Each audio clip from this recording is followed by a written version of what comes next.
much, and welcome to the Market Theater, the home of unexpected productions, where we do all things improvised. That means we make it all up in the spur of the moment, and that's been happening since 1983. And we keep doing this. Well, I say we, but that's just sort of a theoretical term I use to describe the situation. But tonight you're in for a really special night, because we are doing, as you know, unless you just walked through the alley and like, oh, improv, and came on in, you'll still have a good time. That's great. And what tonight is an evening with Randy Dixon. And Randy is a pioneer in improv in the Seattle area, and and is significant in how improv developed in the city, and has taken that to Europe and many, many, many places, and has had a tremendous influence on people he's been with, and also worked with very significant people too. So we are, at this time, I am going to be talking to Randy, asking him questions, mining what it is that he knows, and interspersed with our conversation, you will see scenes that are improvised, inspired from that. And then we'll go back to talking, and it'll kind of go back and forth like that. And that's what you're in for, because we want to, I would like to pay tribute to Randy and to the history of improv in this city.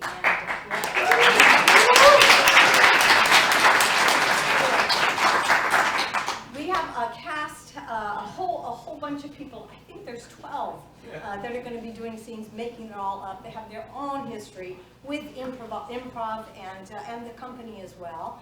And speaking of history, we have such a special treat in the audience tonight. I would like to thank some folks who have been also pioneers in the field. So if I could, thank you so much. Yeah, and so that includes, there's a lot of people, a lot of company people from Unexpected Productions in the audience, and you'll be seeing the cast as well. I see students from the school. So nice to see you. Thanks for coming to this. I bet there's students here that worked with Randy as well. If you hadn't, then tonight is your master class tonight in his philosophy. And I also see our managing director from the past, who is Keith Dahlgren. Let's see, where's he? Yes.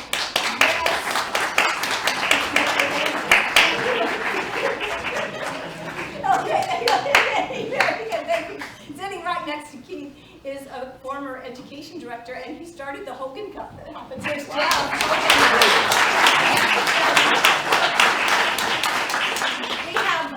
We have Matt Smith, who has been doing improv ever since that time on his own, a playwright and a performer, a great significance to Seattle theater and beyond. Matt Smith, everybody. And sitting next to Matt is Joe Guppy, a company member. He was in Almost Live, a comedy writer, our sketch teacher, as well as an improviser, and it's a pleasure to have Joe here with us.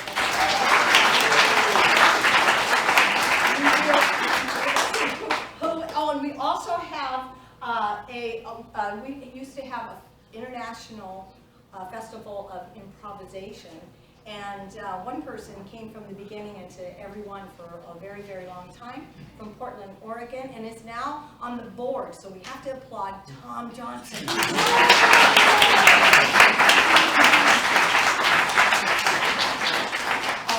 All right, cool. And I hope I'm not afraid. There's just so many significant faces out there. It's so nice to have all of you.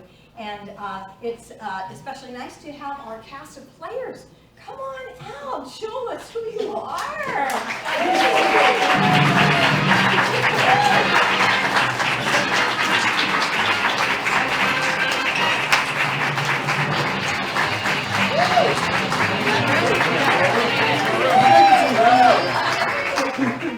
All right, so those will be our scene players. And while they introduce themselves, I'm going to go around the wings and onto one of those chairs and meet up with Randy Dixon. Hi, I'm Laurel. I am insignificant, and happily so. Hi, Adrienne Corcoran. Cynthia. Hi, I'm Michael Billsy Bills. I'm Chaz Cascas. I'm Greg Stackhouse. I'm Lindsey Grimm. Liz Bramer. Leona Partridge. Mark Schoen. Tony Beeman.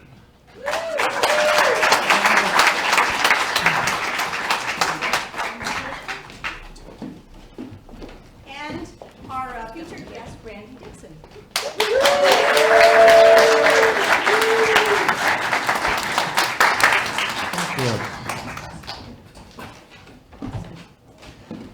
So thanks for being here, Randy. Oh, sure. And, I was, thanks for everything you've done for improv in Seattle, too. I began, he laughs, I began in 1992, and it was at a time in my life, because it's really, you thought the show was about Randy, but it's about me. It's true. Yeah, and at the time, as I was introduced to improv, I found this amazing world of a craft that is so incredible.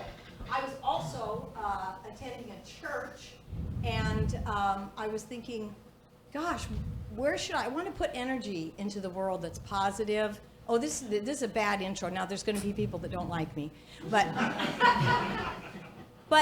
and it was a great place to put energy and focus your energy and see about great ways to move ahead to be helpful. And then I was introduced to improv, and I thought, wow, I think my energy goes there.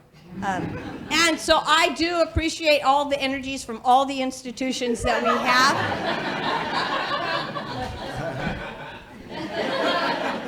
But improv has been amazing, not only as a craft for spontaneous theater, but as some rules in life to live by. And since you were here from the very beginning of things in Seattle, I'd like to hear about that beginning. And you just told me you were 15 when you started improvising? I was. It all had to do with a guy named Dan Alden, who was my age, could drive. And he wanted to take a class, and but didn't want to take it by himself. So I said, well, if you'll drive, I can go. And at the time, there were a few teachers, one of which was Roberta McGuire. And so I called up Roberta and said, hey, I'd like to take your class, me and another guy. And she's like, we're full. And I was like, oh, okay. So I took another class in the U district. Church is still there, because that's what you did. To find improv back in those days is find a church basement, and then just wait.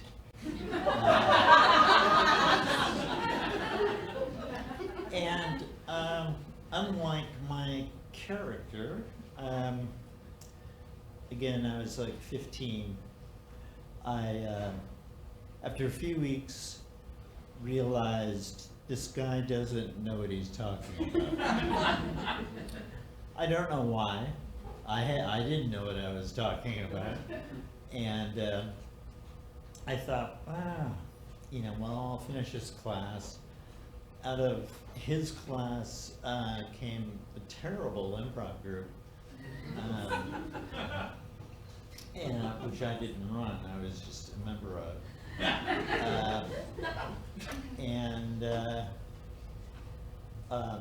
Dan was there, and all of a sudden I got a phone call, and it was Roberta, and she said, hey, I'm teaching at Northwest School in the classroom there.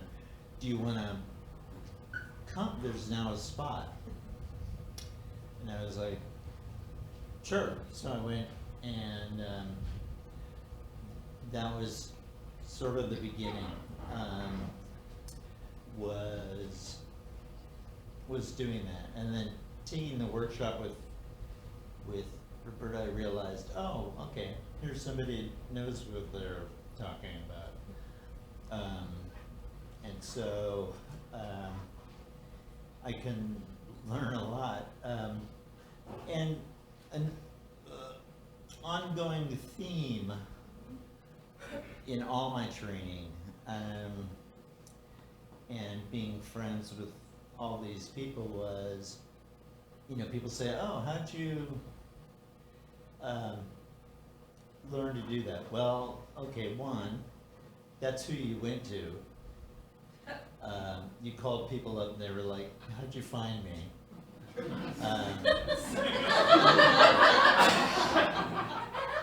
So that was one. And then two, it was like, because I was young, it's like, just shut up and listen. And so I spent a lot of time listening, and beginning to pick up the different philosophies, which back then, at least when I was inspired,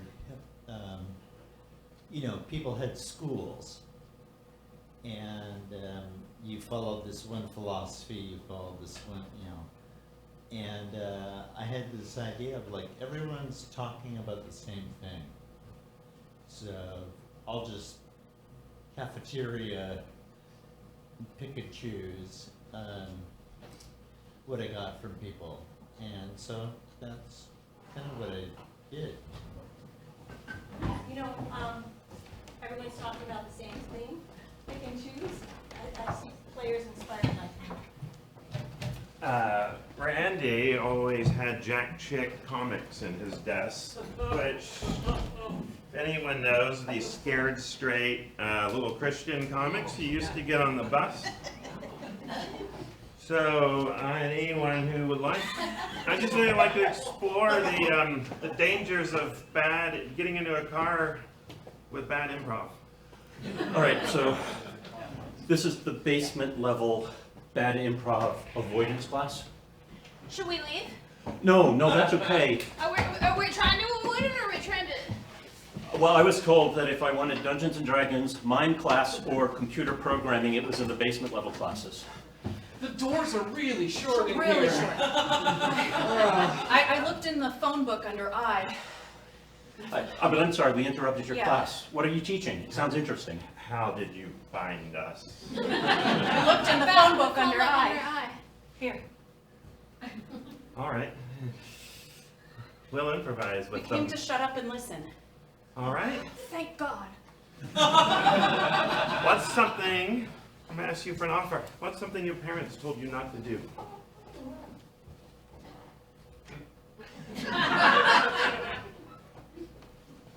You, what's something your parents told you not to do? Go. Shut up and listen. Listening involves talking. You can't listen without talking. Talk now.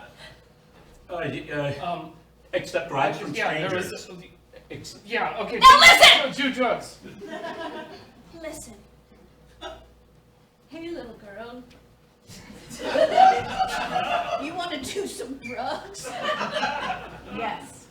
My mind has just been expanded by your talking. Now you're improvising. I am a pirate. Arrgh! One of you will go on to improvise. Two of you will be addicted to heroin. There'll be 4 divorces among you. Yes, One of you will make it to the 2000s. The other 2 of you will be in hell.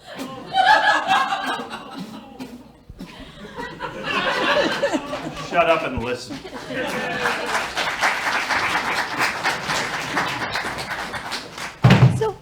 So Randy, when groups began to form and be like there was Leave It Where It Lays, and what were some of the names of the groups that would Play It Where It Lays? Play Where It Lays. Right, none of the above. None of the above. Right, yeah, there were lots of small groups, none of which really, well, some had audiences. But not a lot. But being a kid, teenager at the time, I mean, these were heroes to me. It was like, oh my God, I can't believe I'm in the same room with so-and-so, or I'm doing a scene with so-and-so.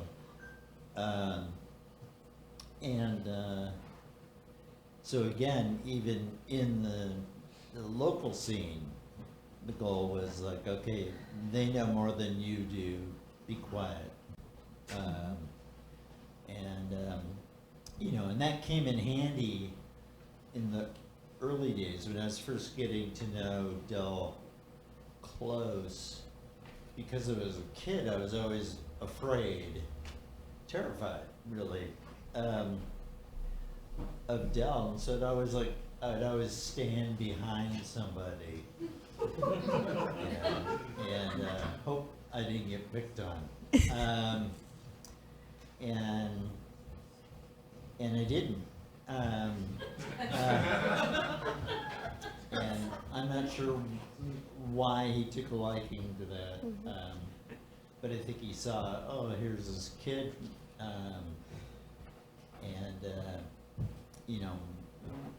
what can we teach him? And around the same time as Tony and Joe and others can tell you, Matt, it was around the time we were looking for something to do. And again, I was just a bystander. Del was in the throes of giving up his drug habit and his alcohol habit. And so somebody said, well, we're looking for something to do. And he said, well, I'm of no use. But there's this guy in Calgary, Keith Johnstone. And Keith had theater sports. So then we brought Keith in to do a series of workshops that weren't about the format of theater sports, they were just about Keith's philosophy. And again, I was a total passenger. I didn't push it, I didn't drive it, it was like, okay, I'll go along. Yes, and I'll go along. And so that's what I did. And then, again, all these local heroes who were, very funny, inspiring, they sort of drove it. And my job was to just sort of be a fly on the wall and pay attention. And could you describe the similarities and differences of the approaches of Del Close and Keith Johnstone?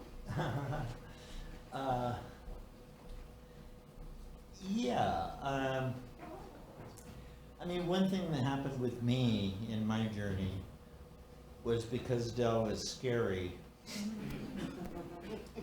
I gravitated to Johnstone. And Keith was very much not a stern master, but I learned a lot from Keith and got, he was sort of my father. I like to sort of equate that. And then Del was sort of my mother. Go figure that one out. But yeah, it was just the way the relationships worked. The key difference in the philosophy was Del approached the emotional, the theatrical aspect of theater, and he figured out ways to trick you to do it. Oh, interesting. Get you to do things you didn't want to do. So.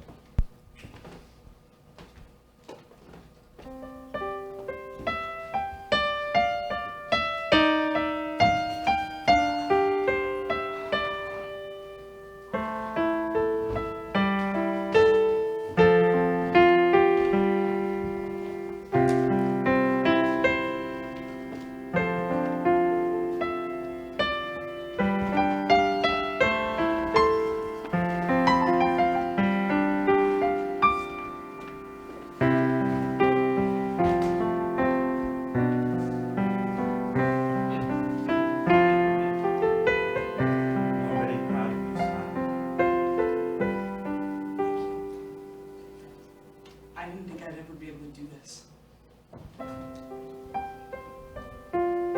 Thank you. I didn't think you'd be able to do it either. Well, the flit helped. I never could make it just with the string and the sticks. What if the flit was your penis? And it was running around the campground. And you didn't want anybody to know that. Is this a birds and the bees talk, Dad? Because I already know all that stuff. I watch YouTube. You know? But just tell it anyway.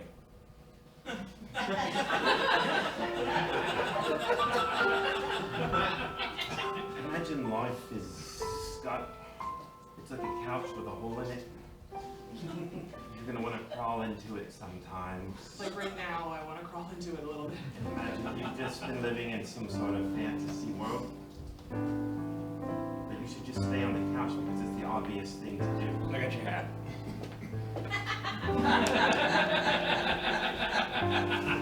Goodbye, son. Come on, Dad.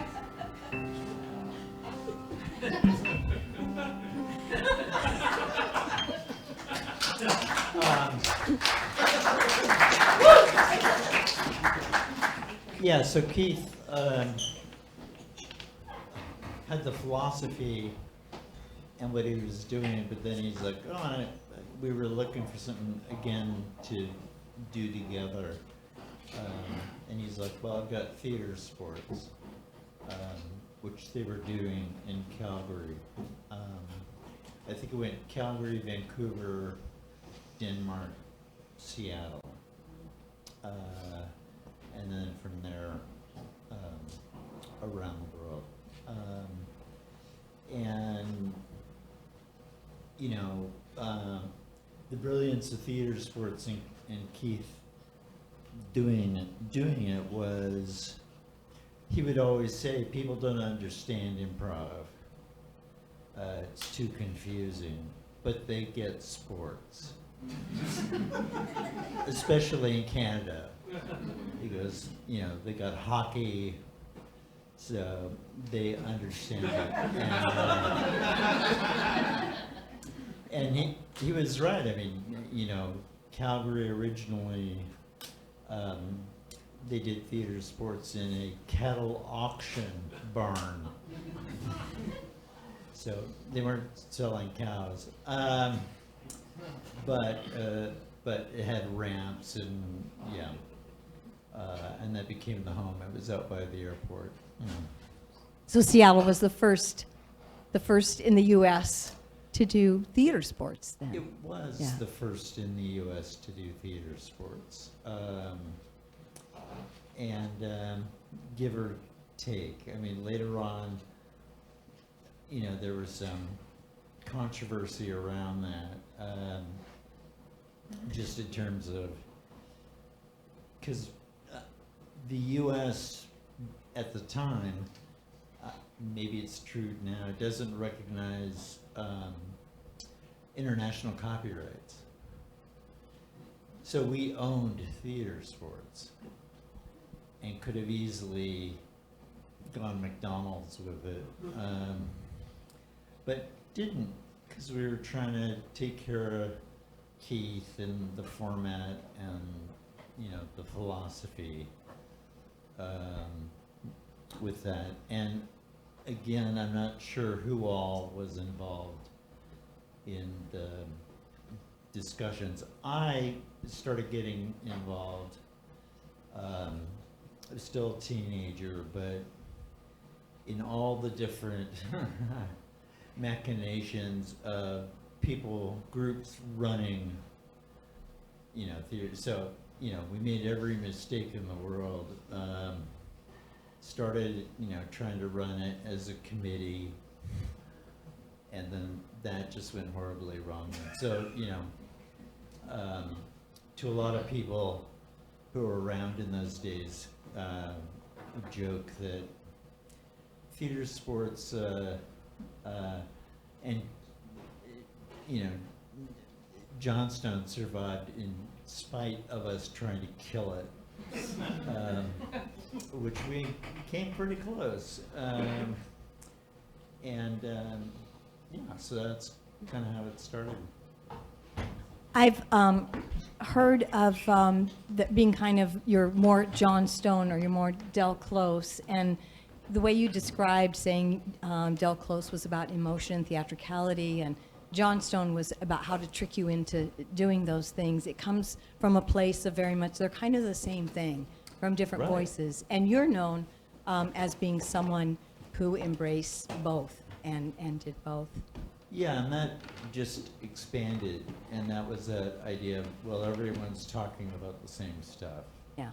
So pick and choose.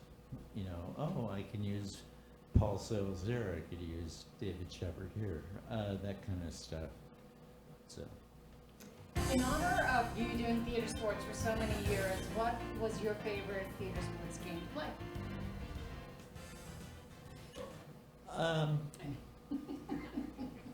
I'm Or you can say always, there are two things that pop into my head immediately. One is sort of genre-based stuff. It's okay, it's our cameraman. Yeah. I like that. And two, it's really just about what is the experience and what is the story of the audience member. It's not my story. It's how can I bring their story to the stage. And that's what all the training was about. Theater training too is like, how do I translate this experience into theater? Okay. All right, so what genre would you like to see? I would like to see a Oscar Wilde.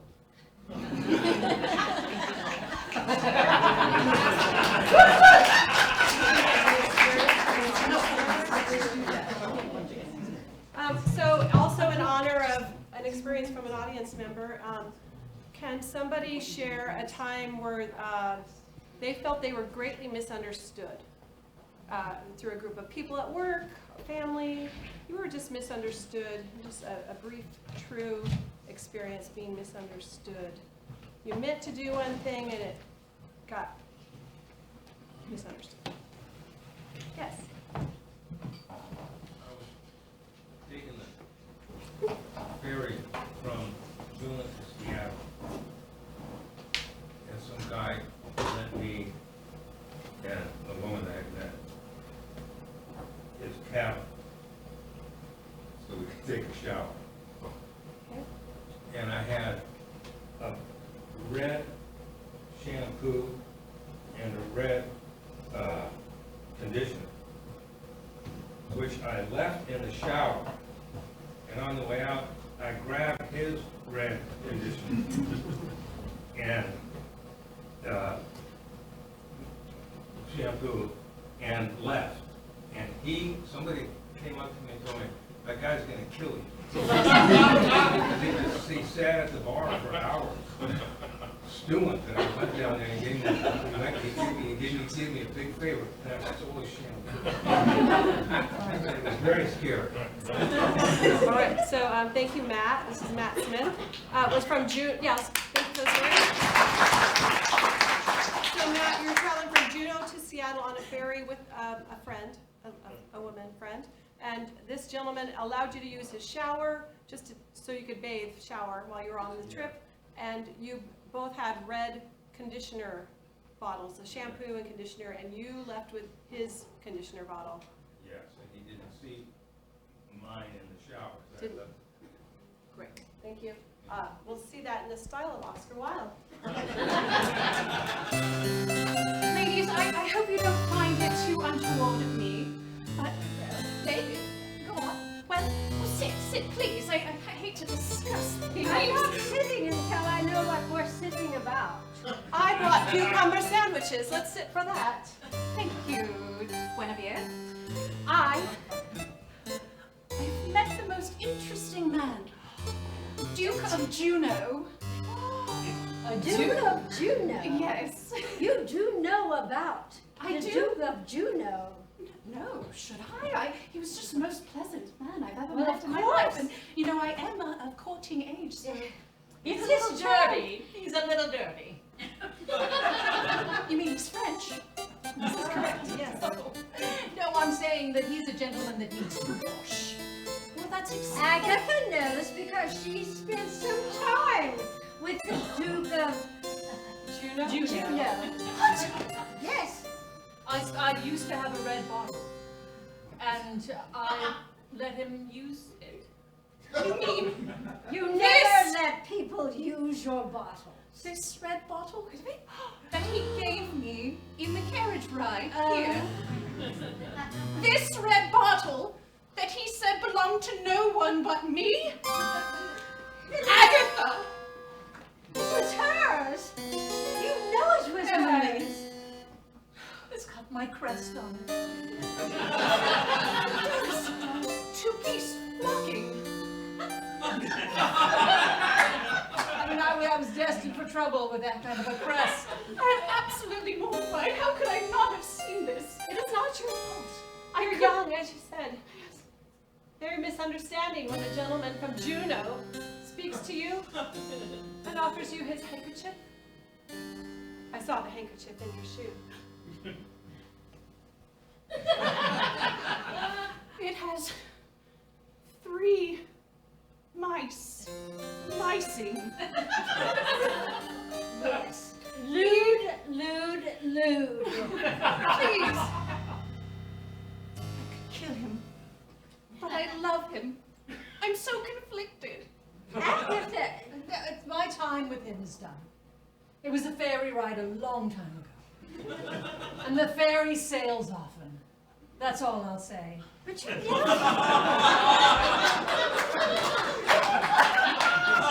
Agatha, you know that he deserves to die. So, why don't you loan her one of your small daggers? My hands are clean. I've taken my shower. We all have a lot to learn from Agatha.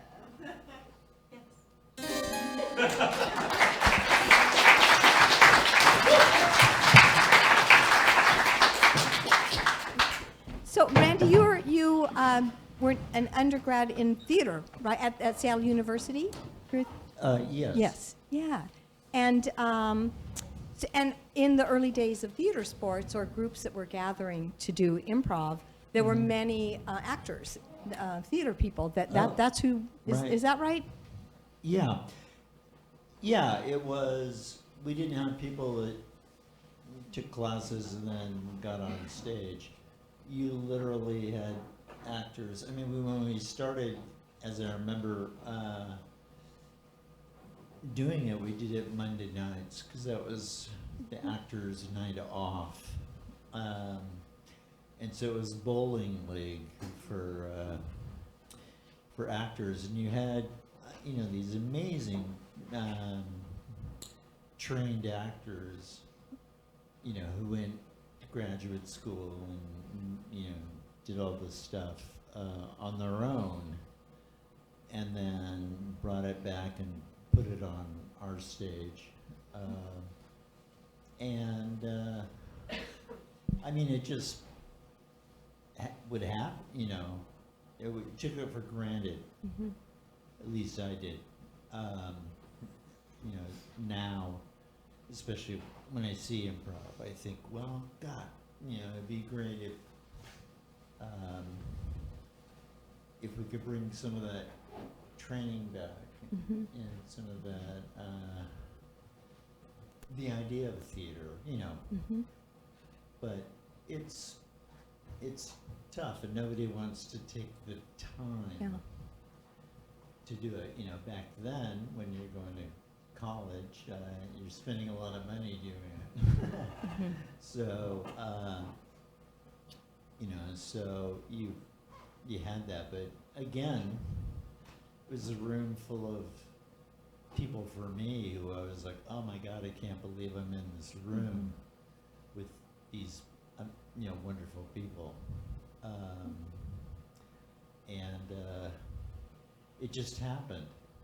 There was no, let's get organized and bring in that, it just, that's, people were drawn to it. Mm-hmm. And as time went on and you began to work with people that did not have an acting or a theater background, I know that the games and the exercises we do many are theater games, they're acting games, but it's not the same as having that experience and bringing improv to it. But how did you find it, or did you find it possible to help non-actors learn to improvise and include that theatricality and acting in it? Or what would you suggest would be helpful for that? Well, again, attention and focus on the audience, which really isn't given these days. Everyone's, look at me. And part of that is my experience in improvisation is it's gotten towards showcasing. Mm-hmm.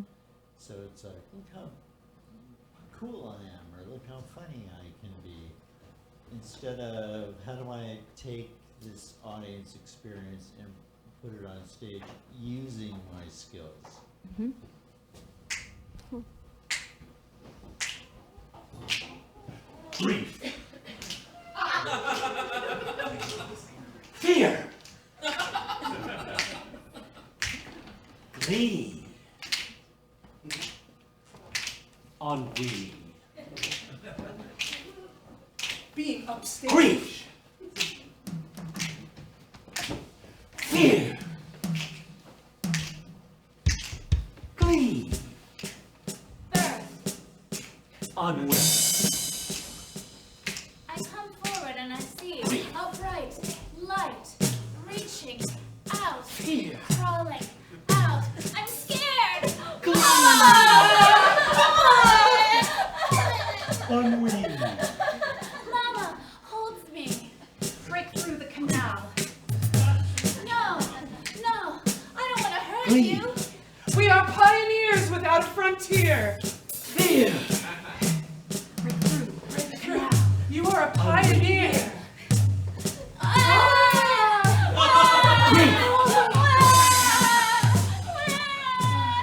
Fear. You are covered in artistic merit placenta. Glee. What do I do? Your merit Ennui. is your afterbirth. So much goo. So much goo. So much goo. Royal in the goo. Build the goo. Glee. A beautiful lady emerges.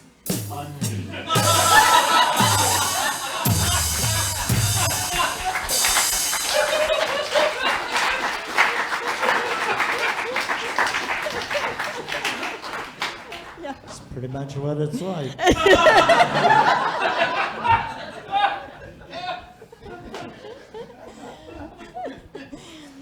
Well, one thing about improv and theater sports and other forms of improv is there is this accessibility to it, or lots of people come, maybe that don't have a subscription to the Rep or the Act or go to Oregon Shakespeare, or it's like, oh, we're going to be out late at night and do this, or we're going to come see this thing.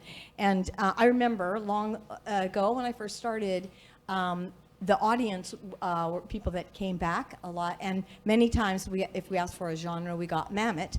Not that they had heard of it ever before, except from here. And the reason they wanted to see it here was because they knew we'd say fuck. So,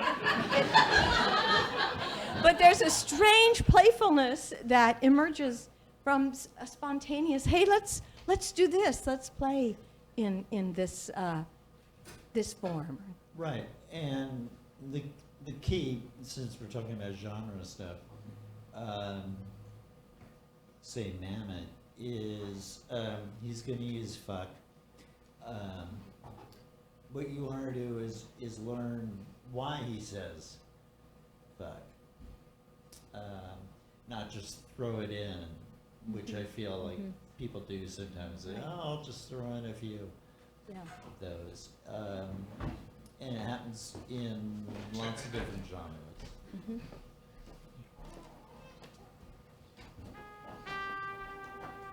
Fuck. Fuck.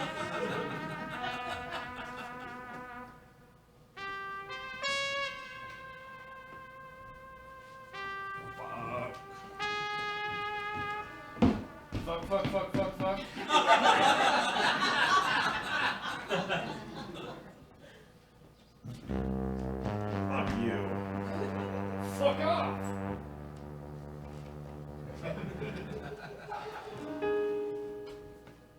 Charlie. Dennis. Dennis. Charlie. Dennis. Fuck off. Fuck you. Fuck off, Dennis. You're here. Yeah, I'm here. Fuck you. Fuck.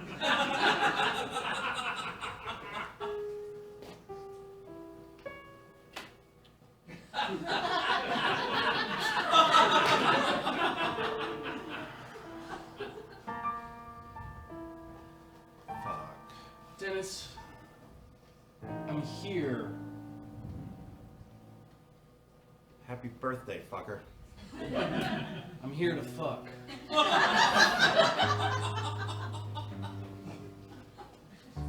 Happy birthday? Happy birthday. Fucking great.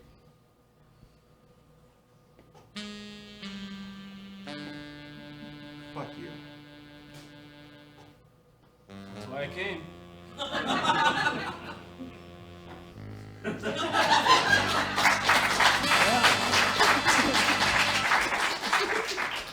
And it seems like we've, improv has become so much about narrative and narration that we lose a sense of a lot of other theater stuff. So for instance, narrative collage really didn't start as a narrative game. It's kind of become that. Because everything we do, treat it like a story. And yeah, for the most part, that happens, but it's not entirely true. And so and the reason for finding other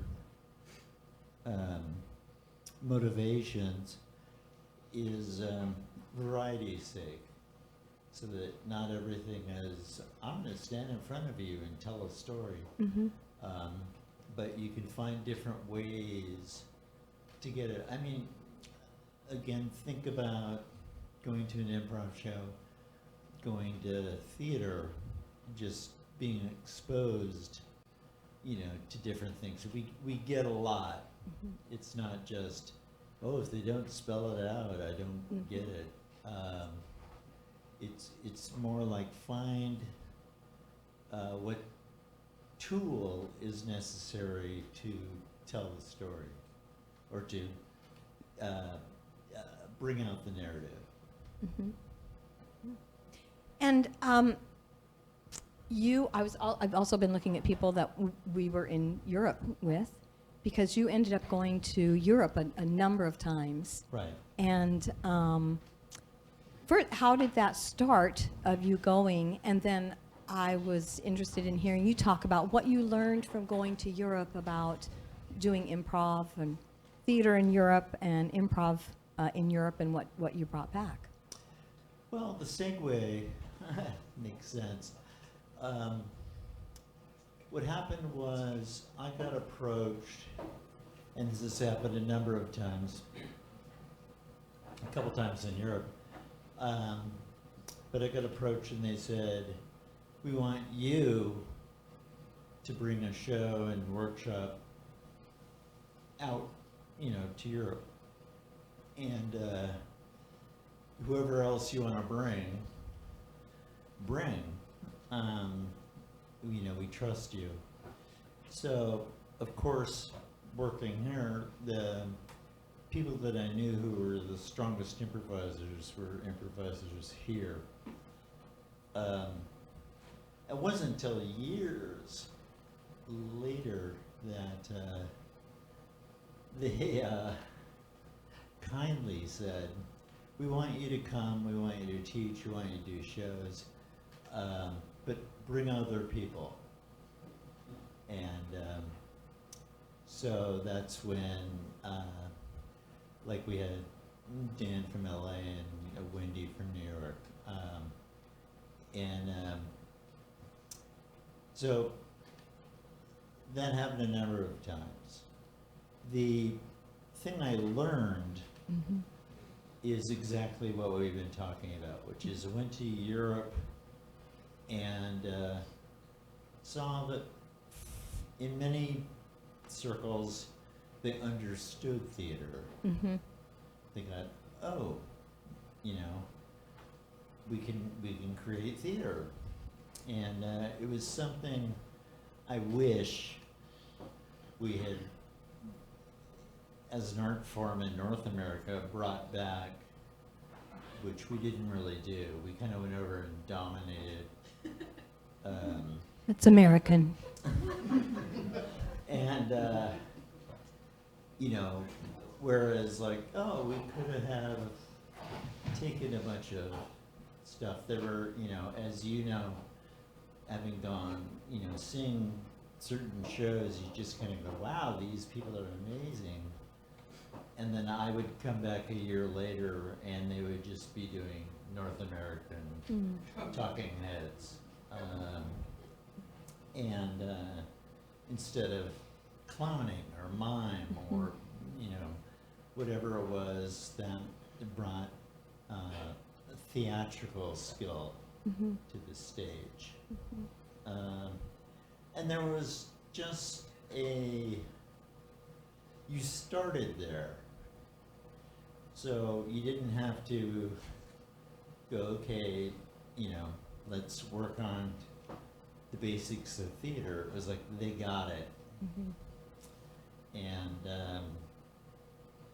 And so it was very easy to pick up on that and kind of go, okay, what you guys are doing, let's do this. And so that's one of the things that I brought. You know, and then having your forms, long forms, done by, you know, a theater crowd on stage is very different than just sort of having people in a workshop. And people in a workshop are worth having them do it, but to me it was always interesting to see, okay, they get theater. So. Yeah.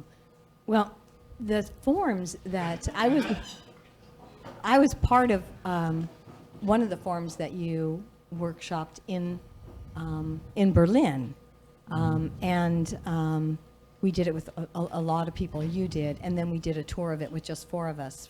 But you've done many different forms, and I think I'm wondering if some of it came from that freedom of anything goes in Europe, because we're used to theater and it's going to be anything, versus any narrowly defined ideas of improv. It was anything, and so there were many things that came from there and from your own design. And I'm curious about how you come up with so many forms. I mean, there's spoken, there's city life, there's Blank Slate. Yeah, no, there are a lot of long forms. I begin everything, especially long forms, with what do I want the audience to experience? So it's like, somebody comes in, they sit down, they watch this. What do I want them to walk away with? To be thinking about this, to be, you know, tying it together. Like when we did Afterlife, which is a format of mine, you know, we had people greeted at the entrance, everyone wearing black and white stuff they would wear to a funeral, and talked about that, and then sitting them down at a table and saying, your job is to come up with one memory. My effort to go, you're not going to see an improv show. This is different than an improv show. So, and like, as you may remember, when we did Berlin, we had a format, and I had them, the Germans, doing their work in German. Yeah. And so we did the format in German, and we had English speakers, and then we had German speakers, and we thought, this is amazing. This is like incredible, the way this comes together.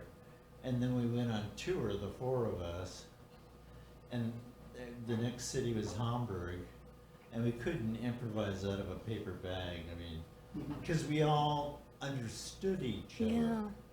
Yeah. Whereas when we did it in Berlin, Right. it was like, I have no idea what this person's talking about. Yeah. But I'm doing a scene with them, or I'm watching them do a scene. And to me, that was an effort to try to go, well, we're in Germany, let's play to a German audience. So the Germans will understand everything.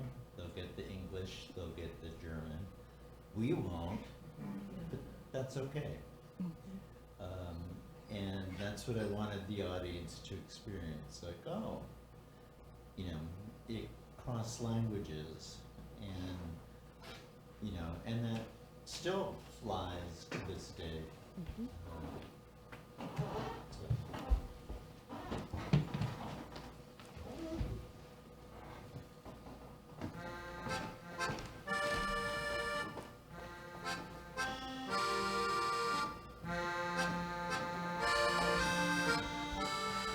If I die on this airplane, I want my one memory to be sitting in the bathtub during Christmas.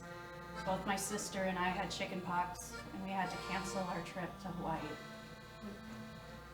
Mom and Dad had a whipped cream fight, and I laughed a lot.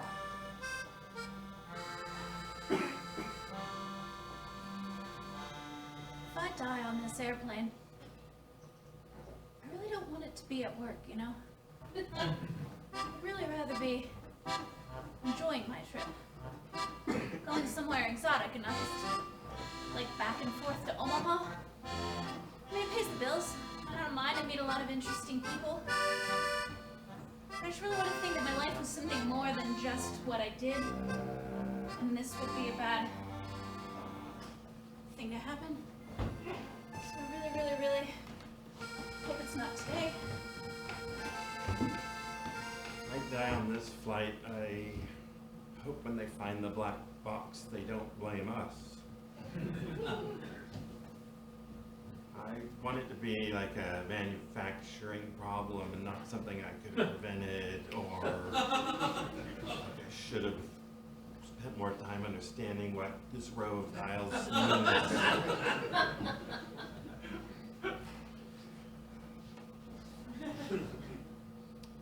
If I die on this airplane, I hope the captain reads the love letter that's been in my bag every time I get to ride with him. If we ride the crowds of David Cloud kicks you up, you from Afterlife the city out to Afterlife. Ja, das ist wichtig. Ja. Spy. Spy, spy. Schnell! What the fuck? I love you. What do you think? Hi, this is a copy of the book that I wrote. Omaha. I hope you like it. This first sentence is amazing. Really? Yeah, I hate reading, but I'm captivated. Here, have some extra Biscoff. Thank you. Achtung, Achtung, Achtung. Ja. Scheiße. Ja, Pizza. Was ist los?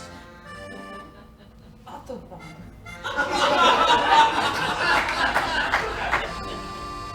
I don't know where I'm going or what anyone's saying, but I just hold on, it'll all be all right. Der Vater unser, der du bist im Himmel, geheiliget werde dein Name. Dein Reich komme.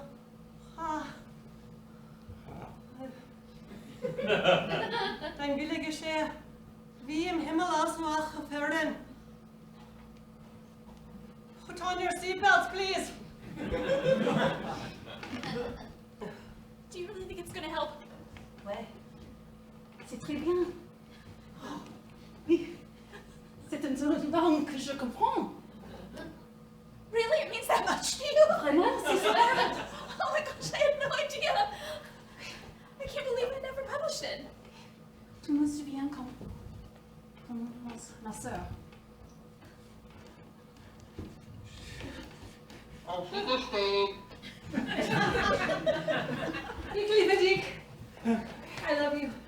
I love you.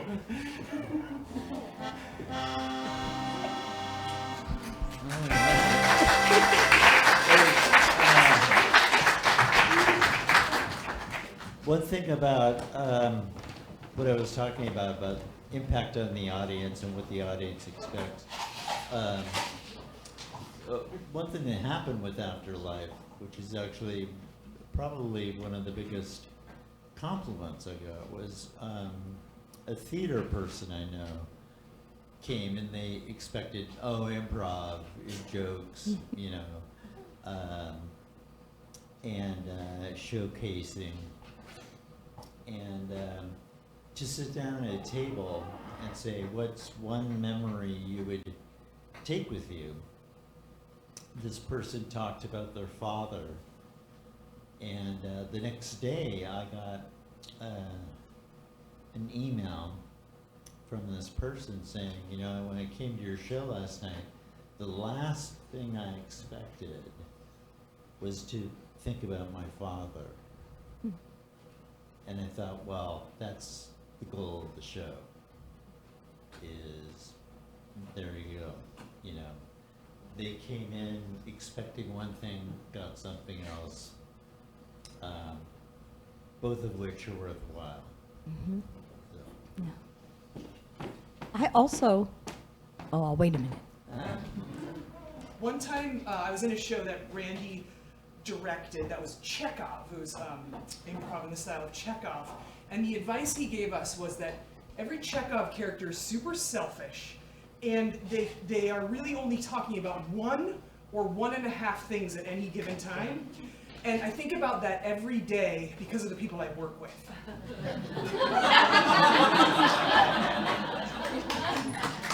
See?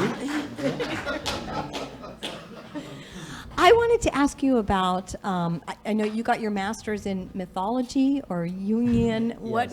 What is it that you? It's mythological studies with emphasis in Jungian depth psychology. Yes, that's it. Which, combined with theater, makes me eminently employable.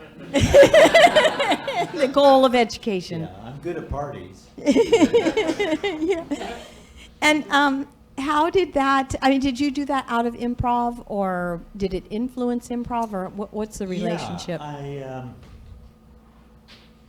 I started because I was traveling around the world to Europe, to all these different places, and I was like going, you know, again, similar stuff was popping up, and I thought I'd seen this handled in a reckless form, where it was like, let's mess with people's minds, or, you know, not on purpose. Right. I don't think. And I thought, I don't want to do that, so I either need to learn what to do, or not go there, not do it. And during the course of my graduate studies, I thought, well, improv will give a lot to mythology. And I found the opposite was true, that I got more application with mythology to improv. And again, it goes back to the audience experience. That's what they know. And so we're all living this myth, this story that we have. And so what we want to do is embrace it, bring it out, and people do it without thinking about it. So it's not hard, but it's challenging to know what's right and what's wrong, what to bring in, what not to bring in.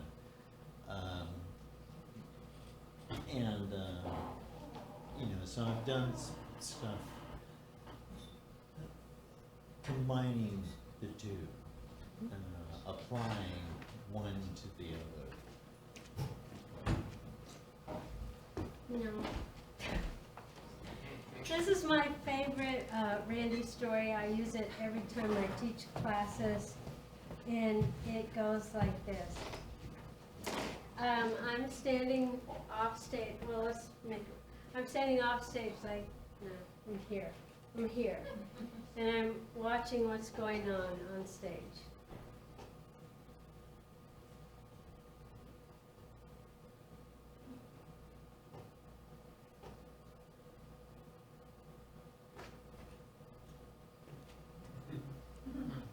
And Randy said, "Oh, did you have a good idea?" And I started laughing so hard I had to leave the stage.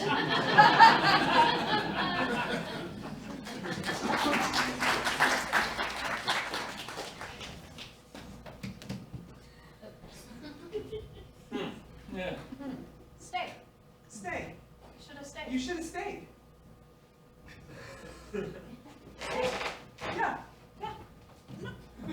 Why'd you leave? Are you afraid now? Yeah.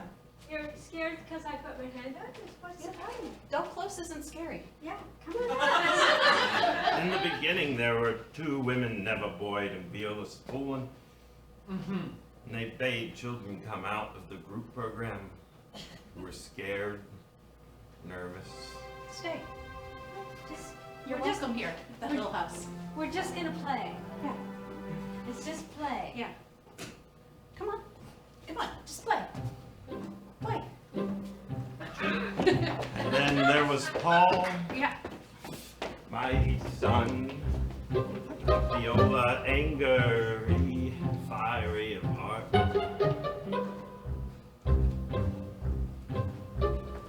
Yeah. And Elaine.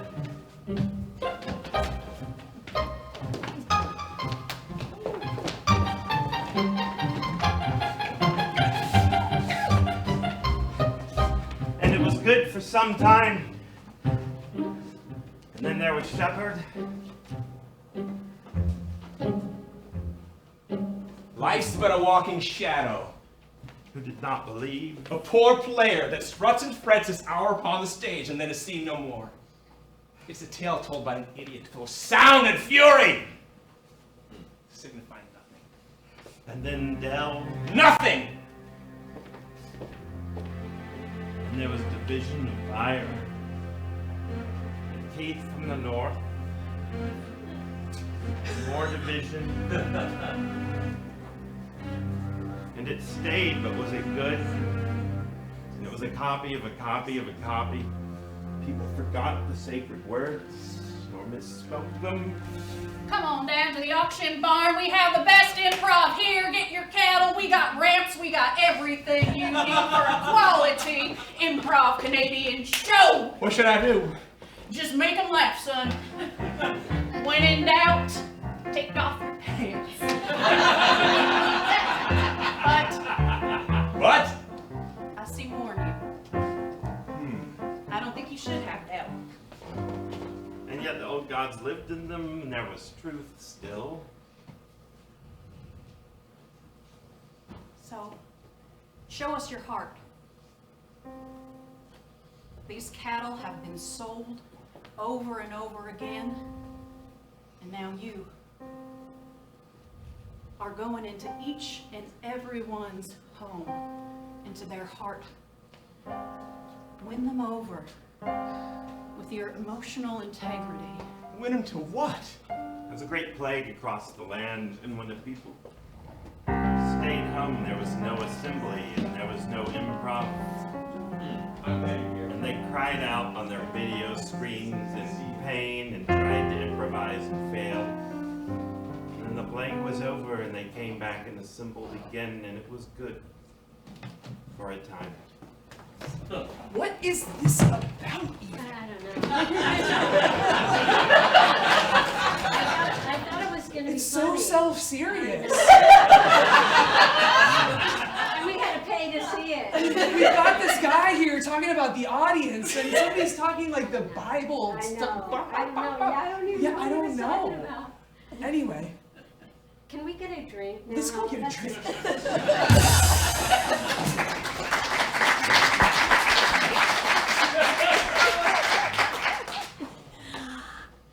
I know you wrote, well, I asked people if they had any questions, and one of them was about assembly, that you had written an article about during COVID, I understand. Is that right?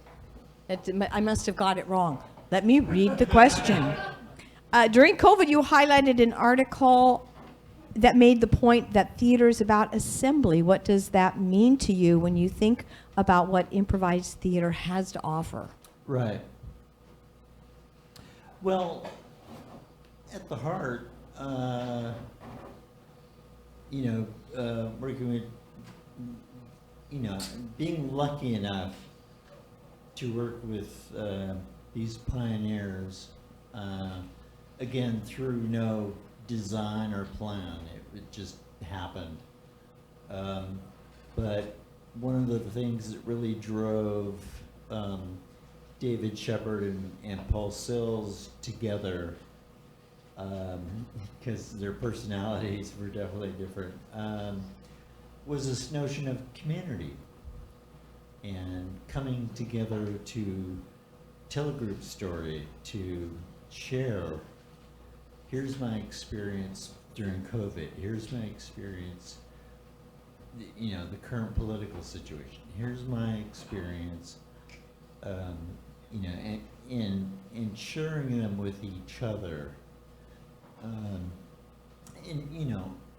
Excuse me, I was fortunate enough to again have these conversations with these guys within days. I mean, I was, with Del when he died, I talked to Keith, David a week before they died, and was super lucky to do that. But David, all the way to the very end of our final conversation was remember, it's about community. And how do we bring people together? And not only, finding it improvisationally, because he was a huge Spolin believer, but also in finding works of art plays. Brecht was a big influence on him. And it had more to do with bringing people together than it had to do with, we got something to say, here's our message. It was more about like, okay, we're a group of people in a room. What do we do? And everybody had that on some level, even if not by design. Keith had a lot of opinions, a lot of, I'm going to trick you into doing this. But in the end, he was still trying to bring people together.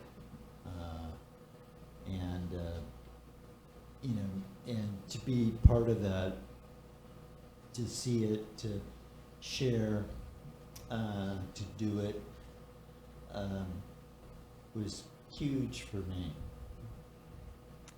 Well, I think we've brought community together, a whole group of people that know you, maybe people that don't and do now, and want to celebrate what you've brought and what we get to do together as improvisers or as people in the audience enjoying it. And I personally would like to thank you for all the improv I learned from you and many other lessons. And so I salute you, Randy, and thank you for all your work and wisdom you passed down. And let's bring out the entire cast to say goodnight to this show. And that's been, yes.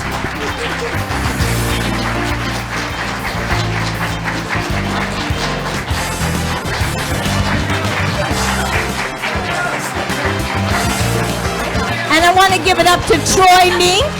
Troy Mink. Yes.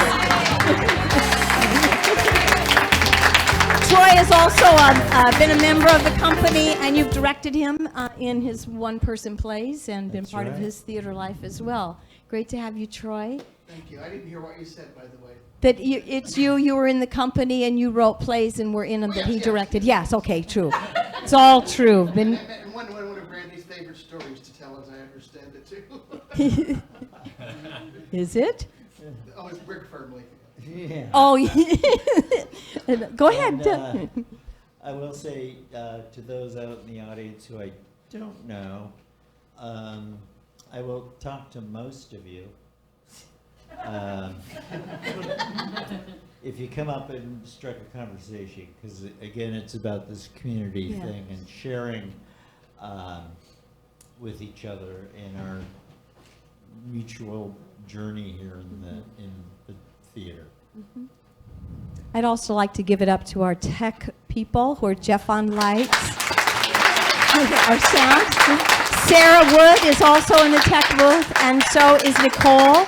And Adam Dow has been filming the show as well. Yeah. So if you'll say who you were one more time. I'm Mark. I'm Laurel. Adrian. Liz. Tony. I was Leona. Greg. Sorry, I got ahead of myself. I'm Chance. Michael. Cynthia. And Randy Dixon. Yeah. Thank you.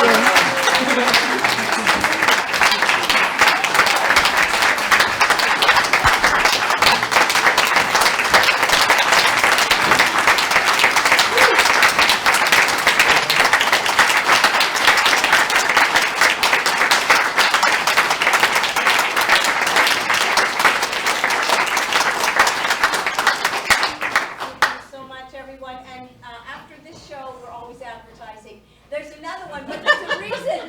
It's at 7:30, and it's an improvised Christmas Carol, and Randy brought it to the theater a long time ago and directed it, and now Tony, whose work you've been enjoying, is directing it for this run. So they're shameless advertising. We never quit. Thank you so much.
when you came on. We just got so excited by you crawling on the stage and he saw me like get excited. He was like, if you well, girl, I'll do it with you. I'm like, okay, because I like it. Blind offer. I was just intrigued by that if you wanted to find these art forms, you were not okay. I just want to explore it and I thought it would be fun to have someone again coming in and came up at the same time. So I think I interrupted there. But I love that you came in afterwards and you're just people looking for a class. I think we were I'm not really sure about that. that was going to be changed by you had a message. And I got taken in by the game. Got taken in the game. I love that you came behind, and I love the challenge because where we're doing the same thing, so we get this impression that wherever we enter, it's very consistent.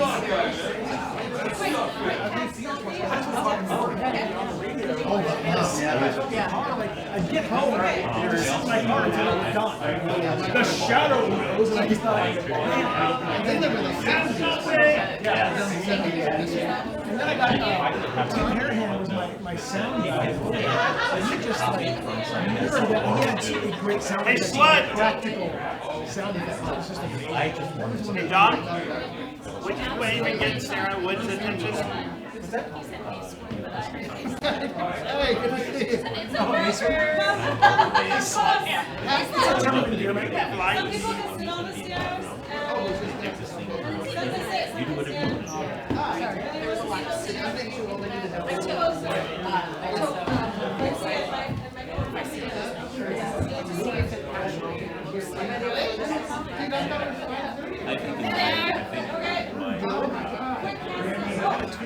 think last Friday, it's still kind of bugging me. Nobody's thought Friday was supposed to show up. my goal is to do No, I thought it was like, I think this is like, I think not to read the story.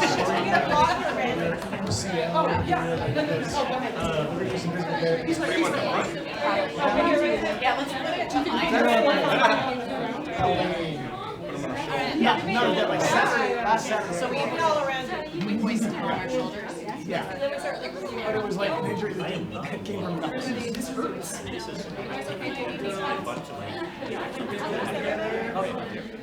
Bill's gonna need to see your face a little more. There you go. 3, 2, 1. Little more for safety.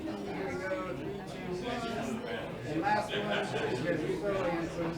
3, 2, and 1. Thank you guys. Yay! Did you get what you needed? Adam, get in here. No, I was